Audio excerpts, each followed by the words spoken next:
Hey guys, welcome to the show.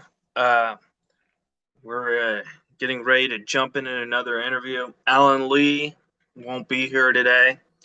I've done two interviews today, and it's very, very early in the morning, and so he's sleeping.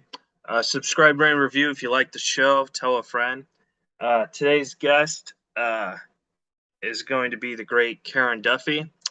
You've seen her in movies like Dumb and Dumber, Blank Check, Last Action Hero.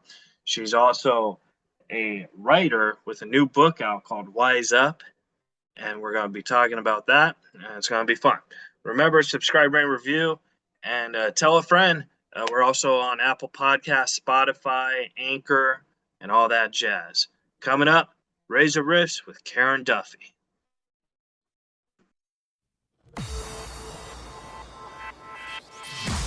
You're listening to Reza Riffs with Keith Reza and Alan Lee, right here on LA Talk Radio.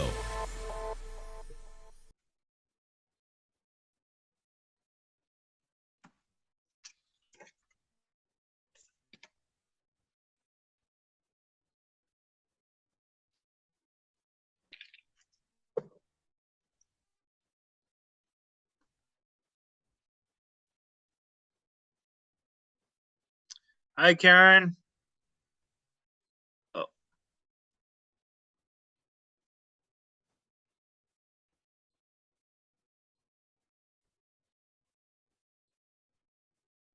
Oh, oh, hi, Karen. hey, hi. It's really nice to see you. How you doing? Doing good. Thank you so much for doing the podcast. Of course, of course. Thanks for reaching out. Uh, the No, I've been power of checking you Twitter. out. Yeah, Pardon me, honey? I said the power of Twitter. Well done. I don't know, dude. I admire the hustle, I have great admiration when people can find a million excuses to not take an action. And you took an action, and I was like, oh, right, I'm totally in. Well, see, I'm friends with your friend, the great Mike Starr, Ah. and I'm one of those people where I don't like asking people, especially if they're celebrities, for favors. So I texted Mike. I was like, because he did the podcast. I was like, Mike, do you think Karen would do it? And he's like, yeah, I don't have her number though, so I can't ask her. And I was like, oh, I could tweet her. Can I run your name? He's like, yeah. I was like, oh, okay. You know what's so serendipitous is I am on my way to the vineyard tomorrow morning to see Peter Farrelly Oh my God. because I am a producer of Peter just directed a new movie called The Greatest Beer Run Ever, Uh-huh. and which was Dumb and Dumber was my first movie. It was Peter's first movie, and 25 years later we're reunited where I have a small associate producer role, but it's an amazing story about how far you'd go for a friend. Yeah. And I would say that really explains Peter. Peter is a guy who would go so far for a friend. His sets are so friendly. I mean, Mike Starr was the best. And so thank you so much for reaching out. Yeah, definitely. Mike, I love Mike very much because before my friend passed away, like Mike Starr was his favorite character actor. So I bought a cameo off Mike. It was just so sweet. It made my friend like it was a nice little peaceful thing for me. You know what I mean? So Of course, that's so thoughtful, and I'm sorry for your loss. But again, dude, you took action and created something really beautiful that your friend would love. uh, So good on you. it's the Asperger's that I have. I'm very I don't see social cues, so I just keep going overboard, I guess. Not at all. No, you created a podcast, and I think all skills are transferable, Yeah, and I think we have to make the most of the gifts that we have, the hands that were dealt. I mean, I have a chronic illness and chronic pain, and I have to use the time that I have to the best of my ability. yeah. So yeah, we got to fly when the window's open. and I've been working really hard how to say this. I'm probably gonna butcher it, but you have sarcoidosis. Yes, Okay, sarcoidosis. Yes. and like I don't know what that is, but that just sounds terrible. And I was wondering, do you mind talking about that? Oh, yes. Well, thank you for asking. So sarcoidosis is a disease of unknown origin. It's an orphan disease, so they don't know why it happens or how it happens. But what it does, it attacks soft tissue. So in my case, my brain, but in most other cases, it's usually the lungs first. Um, and so our cells are permeable, they're soft, but with sarcoidosis, they become granular like sugar. And they create, then these cells stick together and then create granulomas, like lesions. So I have one in my noodle, and it just got so big that your skull is an enclosed place, so it crushed all the nerves. So I mainly live with chronic pain, and I guess the way I look at it is pain is inevitable. We're all going to suffer some kind of pain, but suffering can be optional. So Yeah. I'm at the point where I'm not suffering with sarcoidosis. I'm not enjoying it. I would say I'm negotiating with it. And so many times when you have an illness, there are all these warlike metaphors, like I'm fighting this and we're going to battle this and we're going to blast. And I was like, whoa, whoa, whoa. I'm a lover, not a fighter. I don't want all these warlike metaphors, to dominate my illness, because if I hated sarcoidosis, I would hate a big part of my life. Yeah. So again, I just kind of have to accept it. And that's not giving up, but again, it's trying to conquer it. I totally understand that because my friend, he had cancer, and during the last 9 years of his life, when we did stand up together, he like made jokes about it, but he didn't make it sound like he had it. So like that was his way of healing. You know what I mean? So Yeah.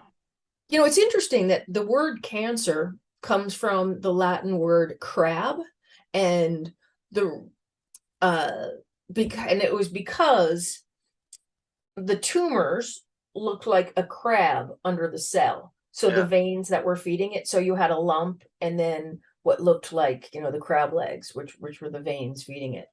Um, I like to understand why we call things certain things. Like I love the study of entomology and like the root meanings of words. I find that challenging and really interesting. and I find it interesting too because now that you brought that up, Norm loved crabs. Yeah. Oh, is this Norm Macdonald? God bless Yeah, him. yeah. Oh, okay. So I'm very good friends with Jim Downey, Oh um, my God, I love the Jim. legend. And not to name drop, but at Norm's service, Jim was there, and our friend Bill Murray, who and Molly, Molly uh, Shannon. yeah, they're just such great people. But I I only met Norm a few times through Farley, Yeah. and uh and Jim Downey just adored him. So God bless him in heaven, and I'm glad that we're talking about him, because he was one of a kind, and how I'm so glad that you got to do stand up with him.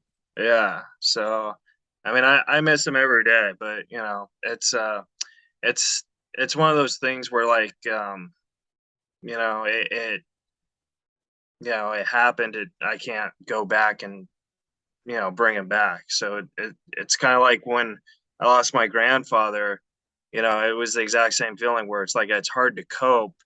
Like I still tweet Norm sometimes, even though I know he'll never respond now. You know what I mean? Mhm.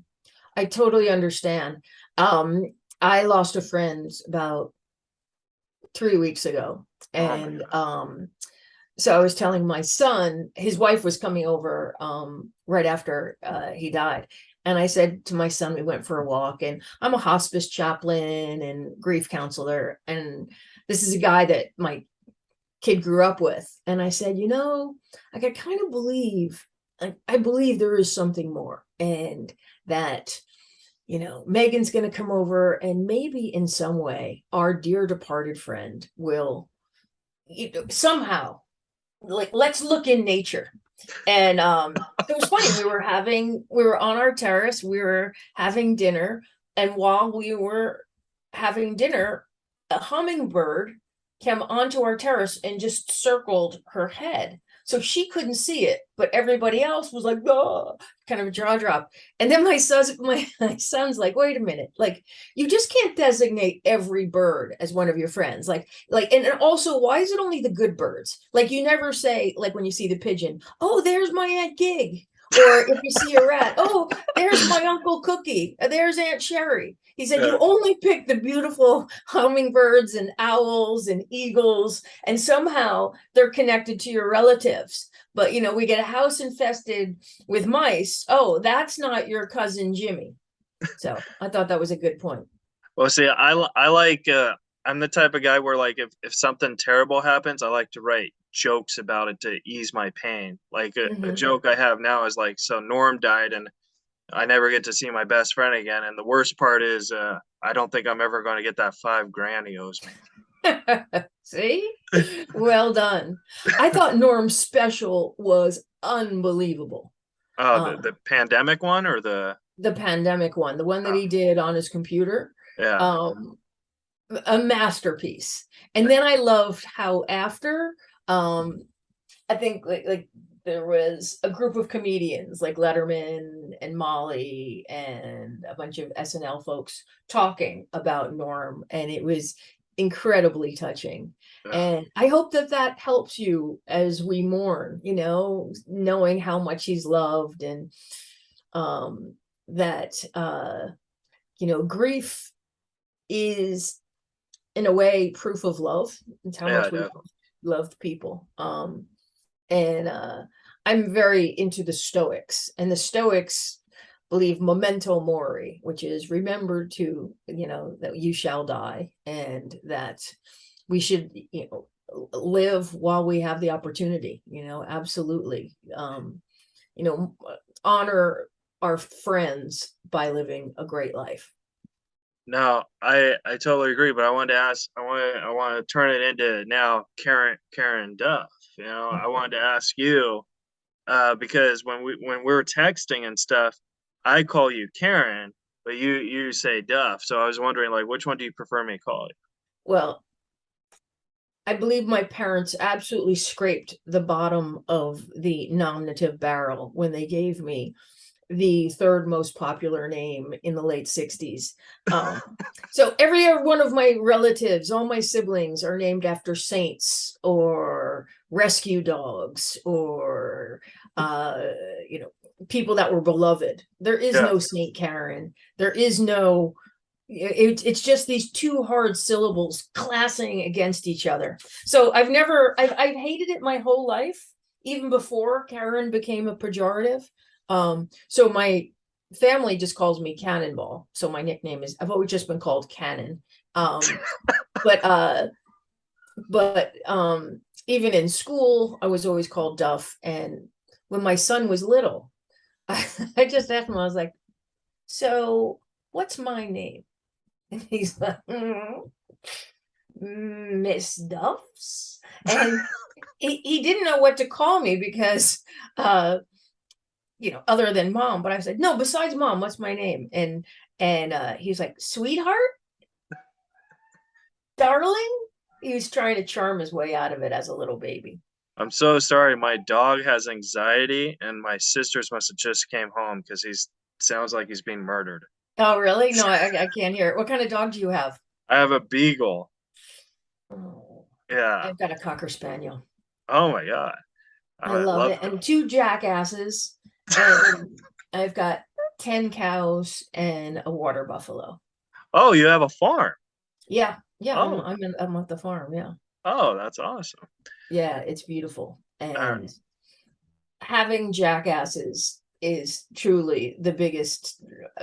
I cannot recommend them more highly. Having 2 pet jackasses, they are so, they're like snuggly lawn ornaments. They're really really entertaining. And there's a hospice in upstate New York, and they have two donkeys, therapy donkeys, that walk into the hospital wearing hats. And because the residents are up on high hospital beds, that the donkeys can then put their heads on the residents' chests. And I think it's really beautiful that Yeah. the way that animals can calm us down.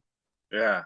I it's so funny because it seems like back in the day animals were used as a way for humans to just like feel loved and stuff, but now like nowadays it's like animals have a total voice of their own, you know what I mean?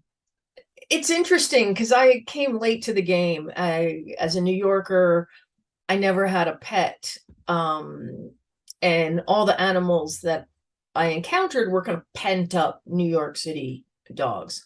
And I eloped with my husband, and I didn't know he came with the farm, and he didn't know that I was uh, a late awakening animal lover. And there's nothing more irritating than a late convert, because now I, quote people like Anatole Boyard, who said, until you have the love of an animal, part of your soul remains unawakened. So I'm one of those really annoying latecomers.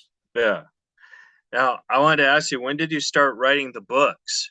Like, So, I was always writing. When I was on MTV, I wrote for a bunch of different magazines. And so my first book, Model Patient, came out in about 2000, so 22 years ago. And Wise Up, this one right here, the one that's out right now? just came out right now. Oprah named it a top 10 book of the year. And it was a interesting exercise because my publisher, it's a book about Stoic philosophy, which truly is the scaffolding that holds me up. It helps me think when I don't know what to think. Yeah. And the publisher didn't want any words such as philosophy, classical wisdom, or stoicism in the title. So that was a real challenge. I'm very happy with Wise Up. And I wrote it as a series of essays. And then the Stoics have a tradition. Seneca wrote letters to a young Stoic. And I thought, if I wrote these as letters, I bet you I could really get inside the reader's head and make the reader feel like absolutely mugged by love. Like I wanted the reader to feel enveloped by love. As I believe that books are not just lifeless lumps of paper. They are radiant minds in between covers. So I've been a writer for probably the past 30 years. And this book, Wise Up, is truly my favorite book. I love that it is in the epistolary form. And then I just filled it with all these crazy random facts to keep it entertaining, which I really loved. Now, how long does it take you to write a book? Because I've been writing a book for the past 10 years. And I'm only on one page. Okay. Well, books are never finished. Yeah. They're published. Same thing with movies. Movies are never finished. They're just released. And so right after I talk to you, I have a writing session because I have an article due for a magazine that I write for, Stoic Gym. And I decided to write on procrastination. And so I was procrastinating on writing this piece. And so to entertain myself, I decided to research procrastination. And I was like, wait a minute, this is going to be a great piece. So procrastination in Greek means self-harm. And in Latin, it means to essentially put off to tomorrow. But I read an interesting fact about procrastination is when you procrastinate, you get a little hit of serotonin because you think, okay, I'm not going to do it, but somebody else in the future is going to do it. And even though that somebody else is you, you don't identify with that. you think, oh, somebody else is going to do it in there, which I thought, yeah, that makes sense. That's how we do it. I thought you were going to say I was procrastinating on bailing on your podcast. No way, dude. Absolutely not. I had you like, writing all my right. book, and I would not self-harm myself and miss this opportunity to connect with you. Think about Norm, God bless him in heaven, and all the great conversation that we've already had. Thinking about Mike Starr. No way. Yeah. Well, I'm so glad because you were one of my childhood crushes. Like I don't know if you get that a lot, but my favorite movie was Blank Check. Oh. And I've heard in interviews you weren't too happy with that movie, but I felt it was a great movie, and I just wanted to open a bank account. Okay, well, yes, I don't think I could watch that movie again if it was screening on my own corneas. But you know what? That kid, Brian Bonsall, was a great kid. Yeah. And he's had his struggles, but I still stay in touch with him. And I became great friends with Miguel Ferrer. That was And Mr. McIntosh. yeah, it was that. Yes. And his cousin, George Clooney, we met through Blank Check. You know what's really interesting is that I had heard from Disney, it was a Disney movie, that apparently Michael Jackson was a big fan of that movie. And that Whoa. and one day I was at MTV and they said, "Oh, can you just hang out for a bit?" And I was like, "Yeah, sure." And they're like, "Yeah, somebody wants to come and take a photo of your hair." And I was like, "Really?" And I mean, I would get the guy who cut my hair only had one eye. I used to go to this barber shop called Nick's Unisex, and Louis only had one eye. And so he would give me kind of a crookedy haircut because he lacked stereoscopic vision.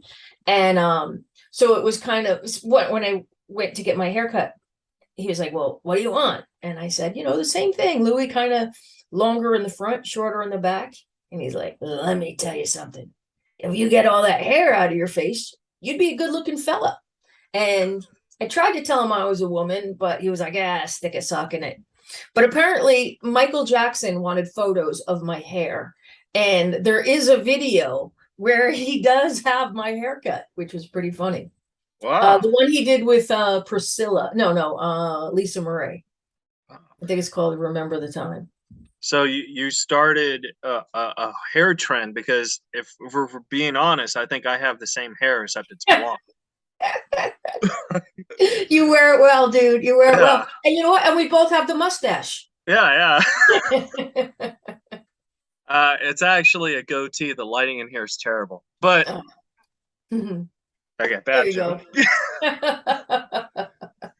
But I wanted to ask you, since your diagnosis, has it been hard for you to because like there was a time where you were in everything, and now it seems like it just comes when you can. Like, was there a time where it was hard for you to get jobs? Well, yes. Having a incurable illness can absolutely pump the brakes because I am uninsurable. So yes, I had a really busy career, and I felt like I just snuck into a party and I was going to have as much fun as I could until I got thrown out. And I didn't expect that a brain tumor would be the reason why I got thrown out. I thought my modest acting abilities would be the first thing that got me thrown out.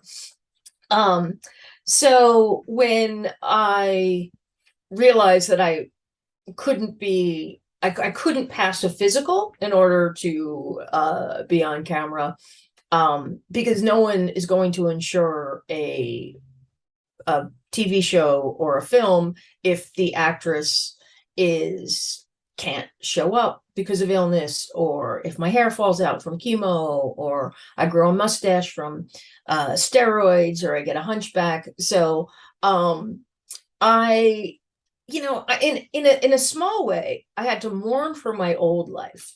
and then figure out a whole new way of living. And I'm really happy with it. And I would say Stoic philosophy, which is become a daily habit, something I really look forward to, is reading and thinking about learning from the great philosophers like Epictetus and Marcus Aurelius, Zeno and Seneca. And they've really taught me resilience and courage. And, you know, here I am, a geezer, and in, you know, my 50s, I produced a documentary about Bill Murray, which closed the Cannes Film Festival. It's called New Worlds, at the Cradle of Civilization. Bill Murray sang and did a beautiful concert with the classical quartet at the Acropolis. So it's kind of like Yanni, except funny and cool because it was Bill. And then this new movie, The Greatest Beer Run Ever, which will be out at the Toronto Film Festival in September, and it'll be on Apple TV, I believe, September 30th. So it's awesome. Yeah, and it's directed by Peter Farrelly, who brought Mike Starr and I, and essentially you together. And it stars Zac Efron, who is incredible. Zac Efron looks like Burt Reynolds at like peak Cannonball Run. Back when Burt Reynolds was sexy. Yeah, it's really good. It's really good. And it's a beautiful story about how far you'd go for a friend. And it's got Russell Crowe and then an ingenue named Bill Murray. So we're going to a screening tomorrow. So I can't wait to get to the vineyard and see all those guys. You can't forget about this script I have in my hand. It's Blank Check 2. Okay, that just sends shivers down my spine. Wait a minute, did you get that from the vault at the Museum of Broadcasting? What type of a safecracker are you? I don't know, but no, I always thought they should make a sequel to that movie. Thank you for the best laugh of the morning. Yeah. Could you imagine? You could be like, Shay, it's been 6 years.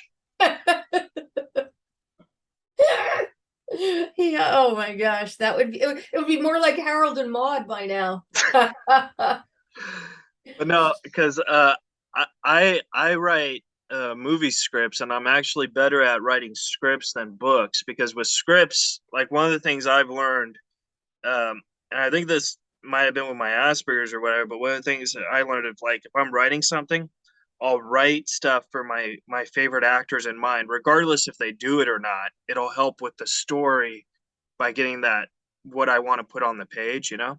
Mm-hmm. So I have like 7 scripts for you. Oh, Blank Check 2, 3, 4. No, Blank Check 2 is one, but yeah. That's funny. But I love the fact that you actually, I do think you have a book in you. I think everybody has a book in them. And you know, the best advice I got about writing is just get black on white, get as much ink out of the pen onto the paper. And I write longhand, and I love ripping it up and throwing it on the ground. And by the end of the day, I mean, I need a shovel to get it all put together. But I love it. I love being wrong. I love making mistakes. I love what I find along the way. Like, you know, when we use margins, do you know why we use margins on when we write? Because it's not for legibility and it's not for doodling. We use margins because back when we wrote on scrolls, rats would nibble the edges of the scrolls. So the scribes left a few inches on each side so the rats could nibble but not eat the words that they were printing. Wow. And so every time we write a text, every time we write a tweet, every time, you know, even electronically, that margin, the reason why we don't fill in the space is because it started with rat food.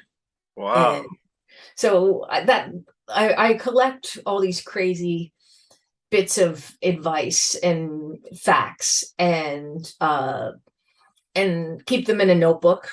And then when I'm working on a project, I think, okay, well, how can I weave in, like, how many times a person farts, how long it takes to fall asleep at night.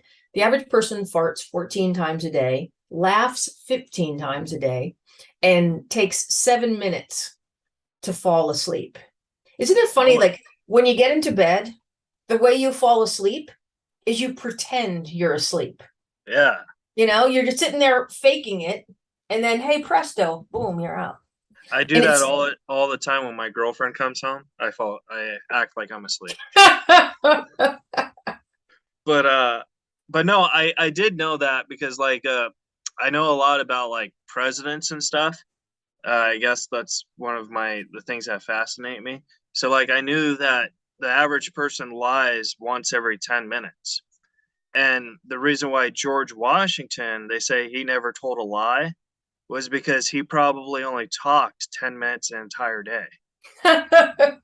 Because his teeth were made out of ivory, which was a form of elephant's tusk or something. So like it was hard for him to talk. And isn't it interesting that the father of our country fathered no children? Oh yeah, he adopted them, right? Or he married a girl who had them. Well, he met Martha. I don't think Martha had kids. Really? And I know everyone always thinks they're wooden teeth. Oh, this is a really interesting fact. So dentures were called Waterloo teeth after the Battle of Waterloo.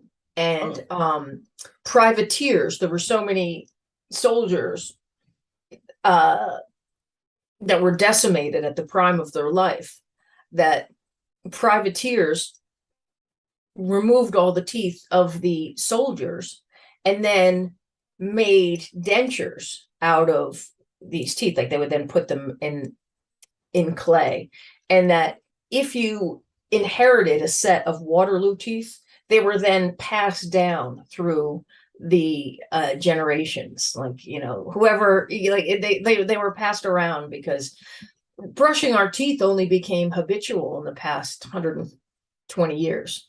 Yeah. And you gotta imagine like during the back times when they didn't have toothbrushes or whatever, like no wonder no one kissed. I know, or just like the idea that during the time of the great philosophers in the Greco-Roman Empire, when Emperor Constantine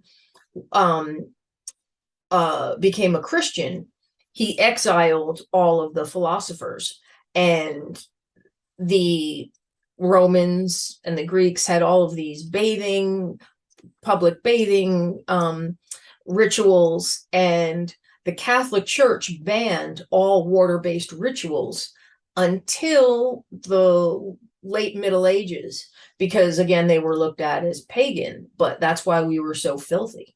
It wasn't until and this is way before germ theory, but I know I love thinking about the history of private life, like what it was like, besides the great battles, but what was everyday life like at the time of the revolution.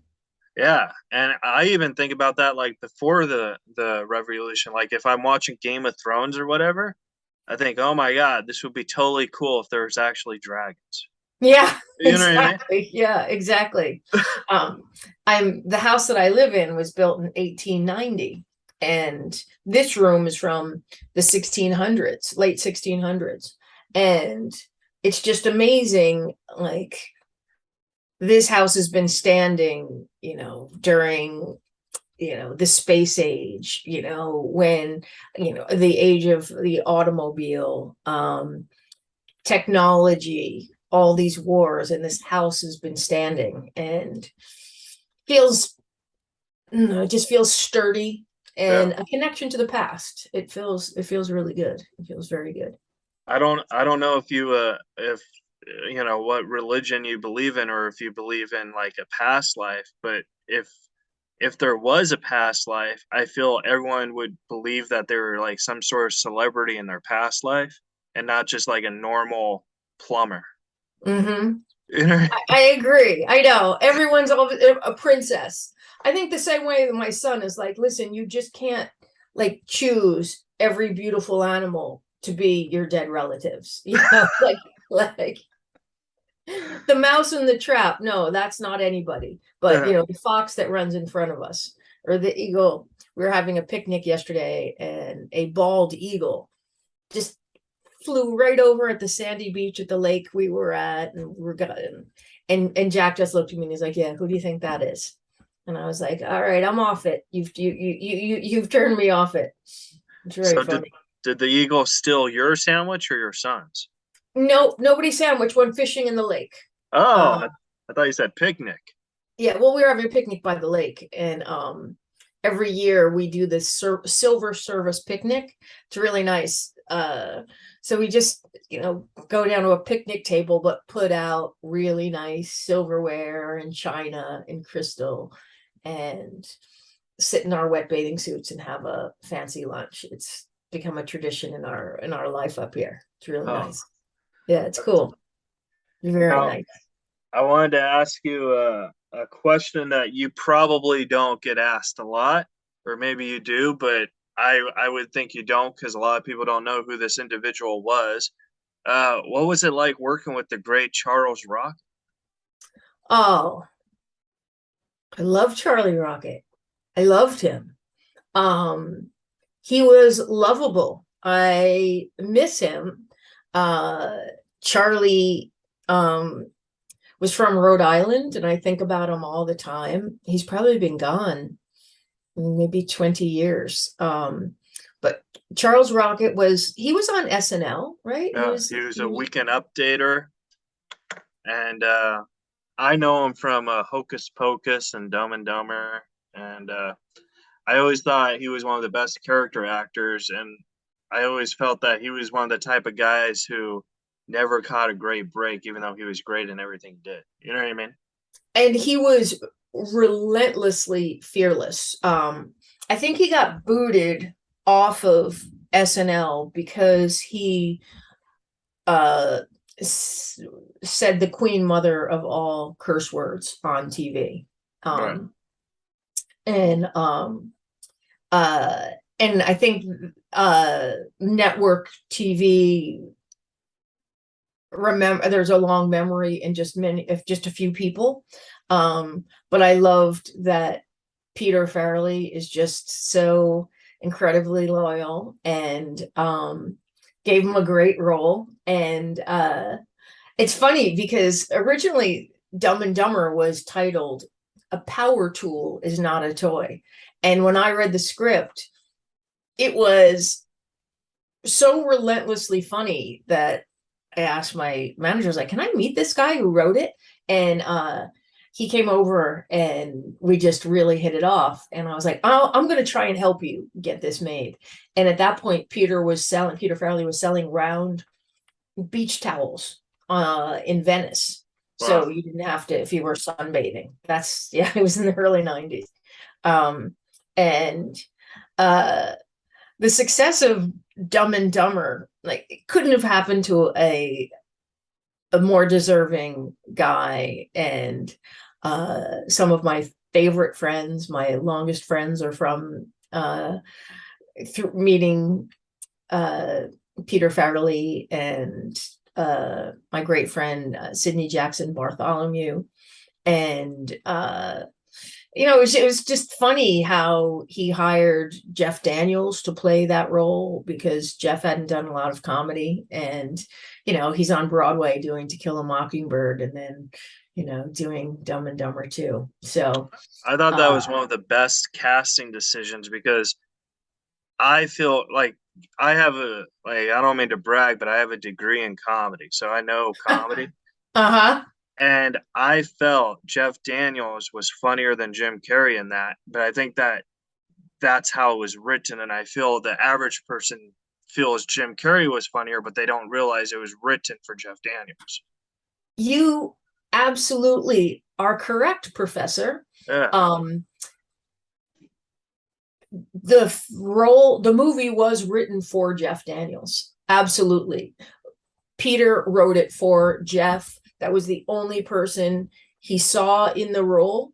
I think it was because of Married to the Mob or Something Wild, one of those films, just made such an impression. And also, Jeff Daniels and Peter Farrelly kind of look similar. Yeah. But you're absolutely right. Jim Carrey was a last minute casting. That role was uncast, and I think the straighter character that Jeff played is the funniest. Absolutely. It was Yeah. very good. Yeah. How come there wasn't an appearance in the sequel for you? Because your character didn't die. You were still unarrested.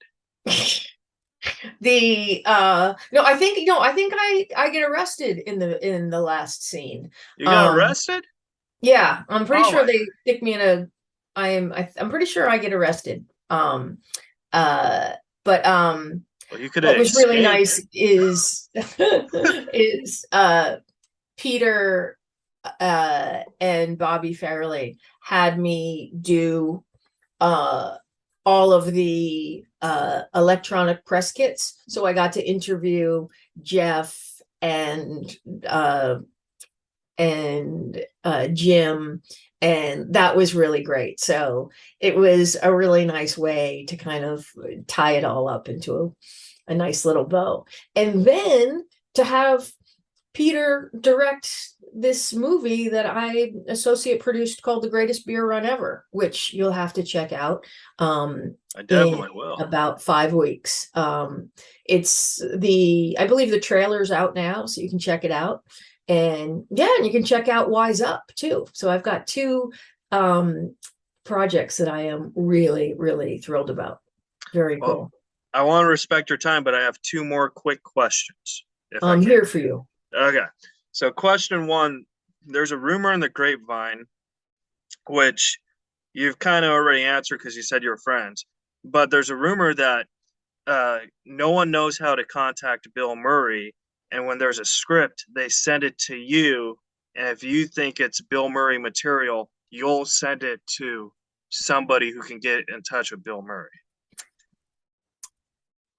I will actually no. Bill has an 800 number that people, and Bill's one of my oldest, dearest friends. We just were on vacation together. He went with me and my son on our 25th wedding anniversary to Italy last month. We were in Italy, and my husband got COVID, so we all had to fly home.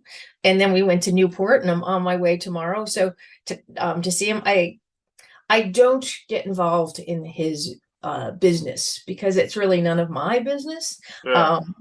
But people do send me scripts to my house to give to him, and it's an uncomfortable position because I just feel like it's if he had an agent, if he had a manager, if he had an attorney, they could send it to them, but they can't. And he just does it his way. I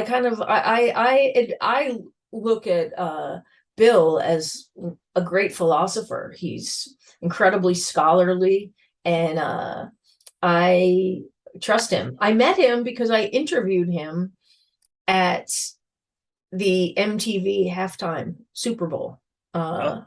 And we met then, and then again when Michael O'Donoghue, the writer for SNL, when he passed, we connected at his funeral. So we've known each other for a long time. Yeah, I had a brief encounter with Mr. Murray at Norm's funeral, and in his defense, I think maybe I came off as inappropriate. So because what it was he was standing at the bar, and I wrote for Norm's podcast, and I didn't know Norm knew Bill Murray because I remember Norm was like, "How do we get Bill Murray on the podcast?"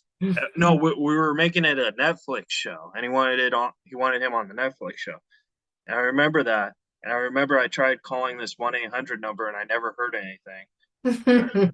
So I went up to Mr. Murray at the funeral. I was like, "Oh, hey, Bill.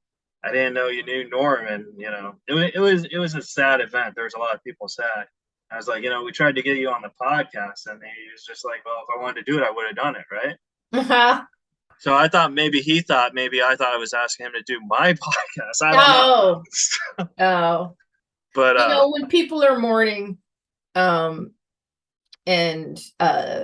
listen, as we know, your heart is broken with missing your best friend, I think, but Norm was such an incredible guy, and so it was a bit of a shock because he did keep it quiet for so long. So I think people were a little bit, but I do love how so many people showed up for Norm. I think that this is how we mourn. We, as a society, we have traditions and we follow through. Yeah. I remember I sat by Fred Stoller at the funeral, and Fred and I are old friends. I was like, Fred, how funny would it have been if Karen Duffy punched you instead of Mike Starr? He's very funny. He's no, very funny. I love him. I love him too. So my last question for you is, you did this movie with Rodney Dangerfield. I don't remember the name of it, but Meet Wally Sparks. Meet Wally Sparks. I should remember that because my friend who never books me wrote it, but Harry Basil. But what was it like working with Rodney Dangerfield? That is a great question.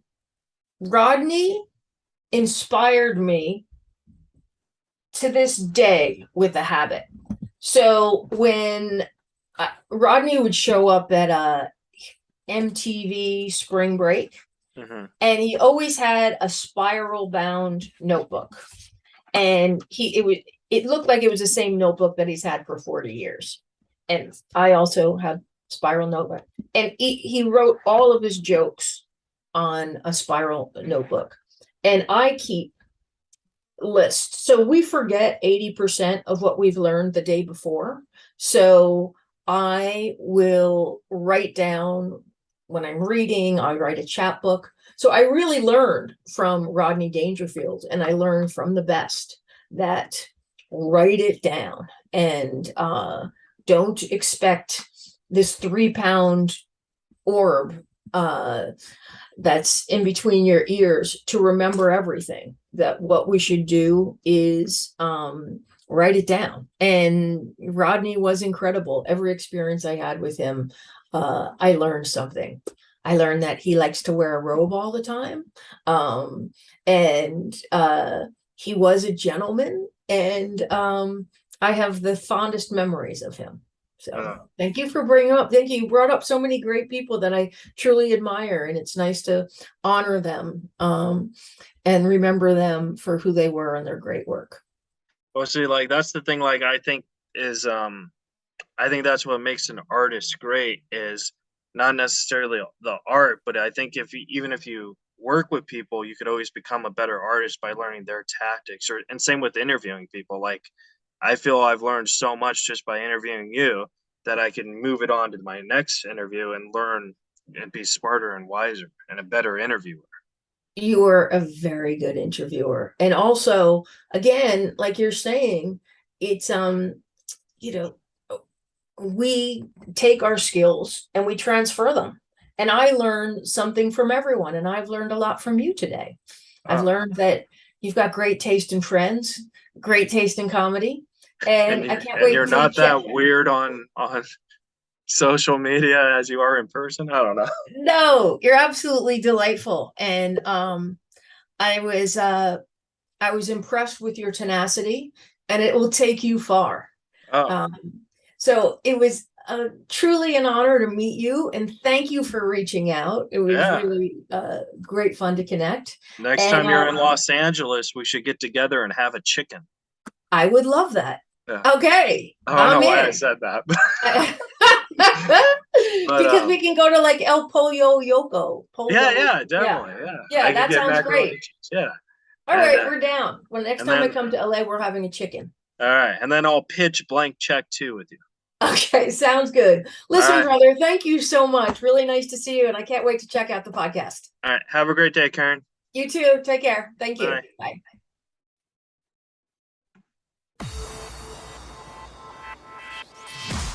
You're listening to Reza Riffs with Keith Reza and Alan Lee, right here on LA Talk Radio.